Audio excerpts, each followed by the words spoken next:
just dropped my daughter off to school, and now I am going to have some breakfast and do a little story time ramble with you guys.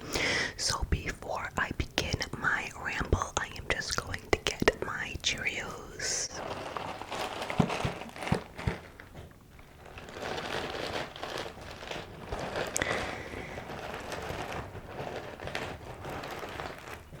And my bowl.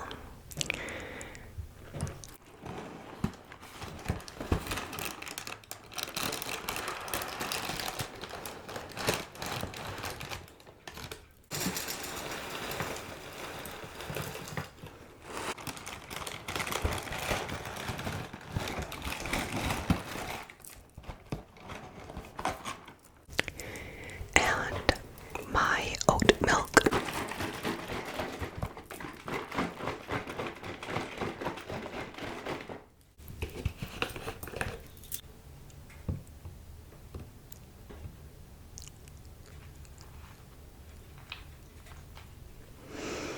Just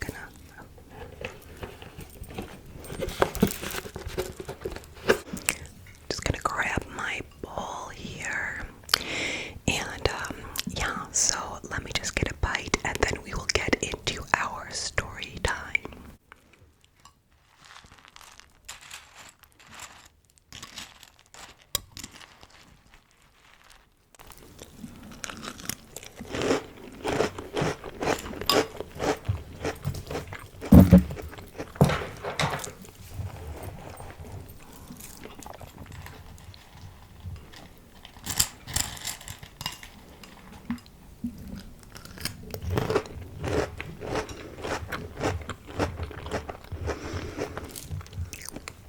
Okay, so I'm going to tell you this crazy story.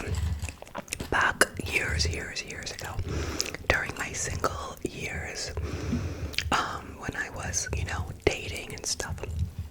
So I lived in this apartment.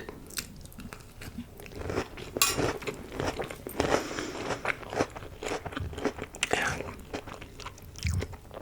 I was coming out of the apartment to go out, run an errand, whatever, I don't remember. And keep in mind that I was young. I was like in my early 20s or mid 20s. And I was approached by some guy.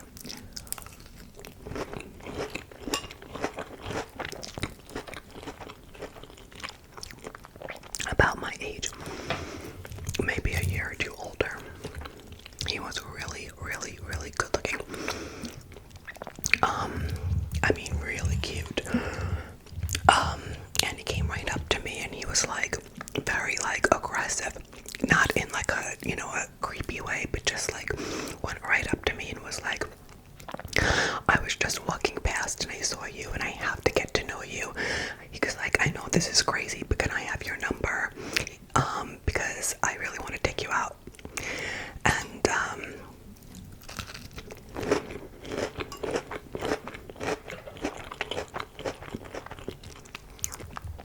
so, normally when I was younger, I would meet people like through common friends or, be friends with somebody first, because I was always like a little bit on the cautious side of who I would hang out with. But he was so good looking.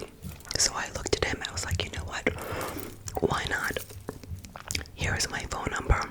He seemed like a normal guy. He seemed nice. He was like well put together, and again, really, really good looking. So I gave him my number. And then he seemed really happy and he left and he's like, okay, I'll definitely be calling.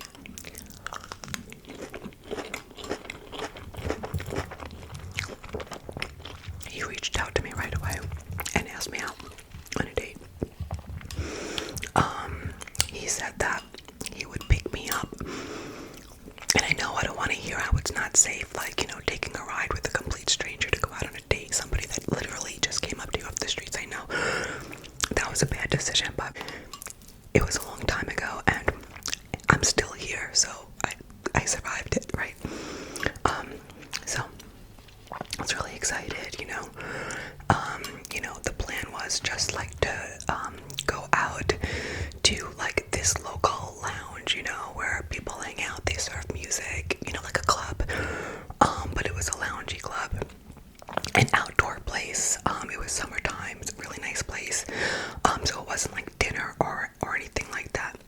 wasn't like a dinner date or anything formal like that. Yeah, so just a couple of cocktails, that kind of thing. So he comes and picks me up.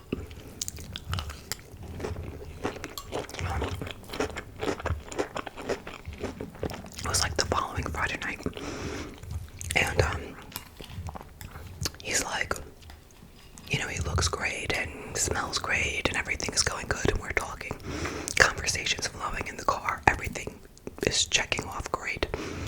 But then he's like, I've got to make a stop.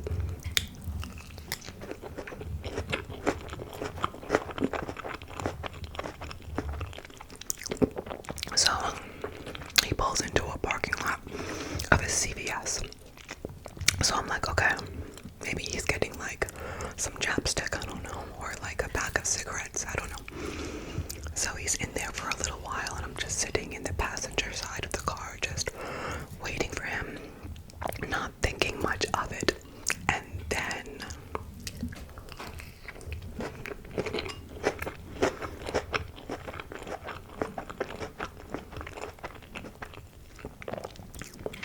he comes out and he's holding like 20 bags of prescription medicine. Yeah, you didn't mishear me. 20 bags. I mean, I didn't actually count, but it was like 2 handfuls of like packages, you know, the white packages with all different prescriptions in it. Bags and bags and bags. And he just opens up the back seat, puts them in the back seat, and then comes back in, smiles at me, and then he's like, you're ready to go? Like nothing happened. And in my mind, I'm like, what the actual F is going on? Like, is he a drug dealer? Like, what the hell? And why in the world would he pick up a girl on a first date and like share that? Or is he like on all of this medication? Like, did he just pick up medication for himself and this is like his way of like letting me know that, hey, I take a lot of medication. You know, I kind of want you to know before getting involved. Like, was it a warning for me, or is like I just couldn't, like, mind boggled, you know, I couldn't figure out what in the world that's about. Is that a drug dealer? Like, is he picking up that medication to sell it? Because that's the vibe I got from him. That's the vibe. He didn't look like somebody that was like on medication. He looked, I don't know, he looked healthy. He talked like he was of sound mind. I don't know. It was just so strange. I don't want to judge anybody ever for having to take a lot of medication. That's fine. Like, you gotta do what you gotta do. But you don't pick up a girl on the date, on a first date, and on the way out, you stop and pick up your prescription, like, openly. Like, he didn't even ask for like a plastic bag to put it in. It's like he wanted me to see it. It was so bizarre. I will just never forget that. So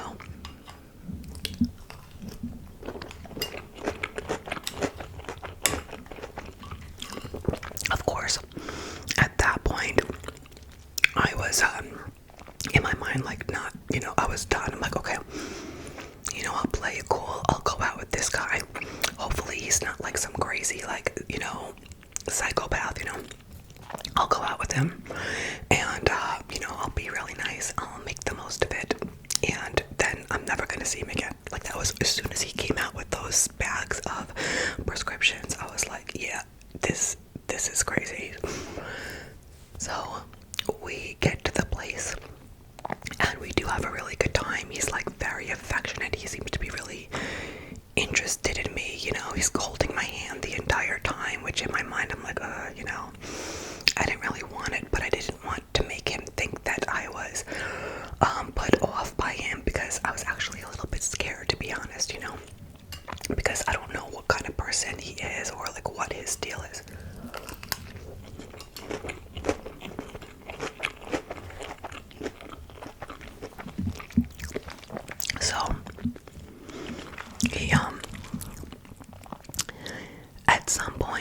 hanging out, he tells me a story about a crazy ex-girlfriend, which is like red flag number 2, you know.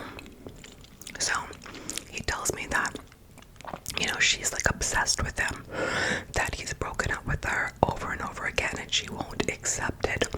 And he's worried that like she would literally like hurt anybody that goes near him, like, you know, another girl, because she's like crazy, like jealous, you know. And then my mind's spinning, like, is this an ex, or is this actually, you know, is he lying and he has a girlfriend and he just likes to cheat on her, and that's really why she's like so unhinged?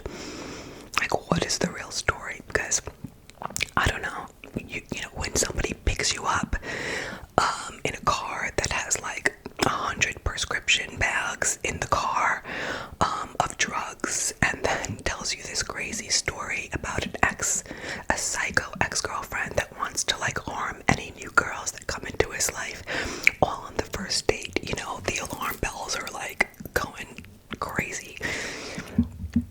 So yeah. So then after he tells me that, conveniently, all of a sudden a bunch of his guy friends come over, like he sees them in the club or just sitting there, and then like, you know, I don't know, it might have been like 8 guys. It was a lot of people. A couple of girlfriends too with the guys came over, and you know, were just like, hey, what's up, what's going on, and started hanging out with us. And I mean, they were nice, so like we all ended up hanging out in a group, which I also thought was a little bit strange, like to take a girl out on a date and then all of a sudden, like, you know, a whole tribe of your friends suddenly show up, what, like to vet me. I don't know, it was just strange. Like those like casual encounters where you're meeting all the friends usually come a little bit later, so like nothing was adding up on this date at all. It was just super strange. So the night comes to an end and he takes me home, and I make it home safely and nothing bad happens. And I just remember like going into my apartment, closing the door, and just taking a deep breath of relief, like, you know, I'm home, I made it. I'm never gonna, you know, hang out with this guy again, like ever. So, you know, that was it. So I just like, you know, chalked it up for a bad date.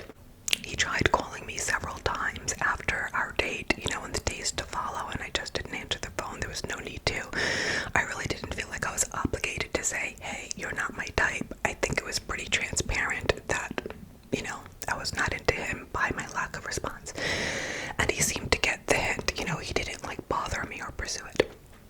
But a few nights after our date and me just kind of not answering the phone, and now I lived alone at this point in my life in an apartment, which I said already, but I remember it was a few nights later or maybe a week after our date, you know, and I was asleep and I hear knock, knock, knock at the door, and I jump up like, what the hell? And I jump out of bed, I look at the clock and it's like, you know, 2:30 a.m. I'm like, what? And I'll never forget, all of a sudden it dawned on me, I'm thinking like, psycho boy that picks up all of these prescription drugs, and then tells me about his like, you know, unhinged ex that's like out for any other woman's, you know, blood, you know. So I'm like freaked out. I'm like, okay, I'm not answering the door, obviously. I was so scared that I wouldn't even go up to the peephole to see like who was out there. And it was like a gentle knock on my door that like lasted for like 20 minutes. Somebody was standing there trying to like wake me up. Like it wasn't like an aggressive bang like that, but it was like somebody standing at the door, just, you know, seeing if there's somebody home without like trying to be too loud, you know, to gain attention from like other neighbors, you know, on that floor. That's the vibe that I got from that. So I ignored it and like literally shaking, frozen in fear, so scared, all by myself, having no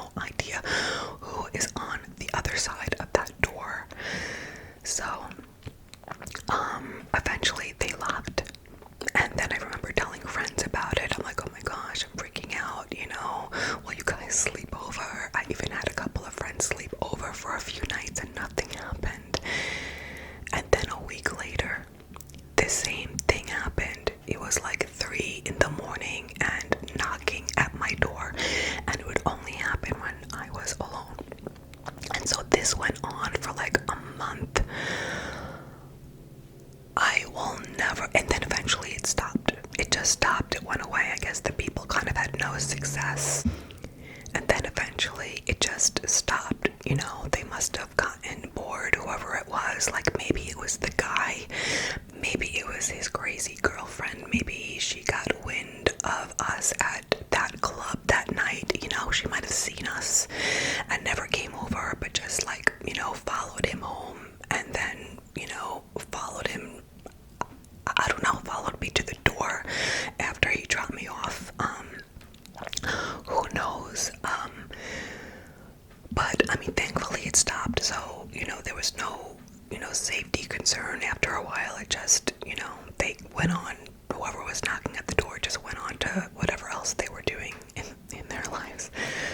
But it will always haunt me, like, till today, and it's like, like 25 years later, I will always wonder, like, who was at my door? Like, what would have happened if I just looked through the peephole? I would have known. I like regret not knowing, And what would have happened if I answered the door? Like, that's the part that really freaks me out. Would it have been just like some drunk girl, like, oh, stay away from my boyfriend, and just trying to scare me? Or like, would it have been like something worse where I wouldn't be here telling the story today? Like, this, like, that event, like, gives me like shivers through my entire body, like, always wondering, like, how close was I towards like some kind of like really, really life-changing event had I opened up that door. Like, what was on the other side of that door? I will never know. And so I guess the moral of this story is, like, be careful out there, guys, because there are some nutty people out there. But in all seriousness, this was just some like weird, random, unlucky kind of thing, and yeah, we gotta go with our gut. If something doesn't feel right, or if there's a red flag, no matter how attractive the other person is, like, our gut knows. Our gut always knows, always. So that, guys, is my little ramble story time. I hope that you enjoyed this story. It is completely true. Like, I'm not making this up. This is a real story. So I hope that you enjoyed it, and I enjoyed having my breakfast with you. Let me know in the comments below if you've ever had a really crazy first date experience. I would love to know about it. I know I'm not the only one out there that has had some really weird first dates. I have so many crazy stories, like, from my young adulthood years, like, of just crazy dates, stupid things that I have done that, like, I just can't believe, like, I'm still here to talk about. Yeah, so, I'll definitely have to share more of those stories with you guys. If you enjoyed the ramble story time kind of thing, let me know in those comments. Anyway, I am going to leave it all here. Thank you so much for joining me today. I hope that you have a wonderful rest of your day or night.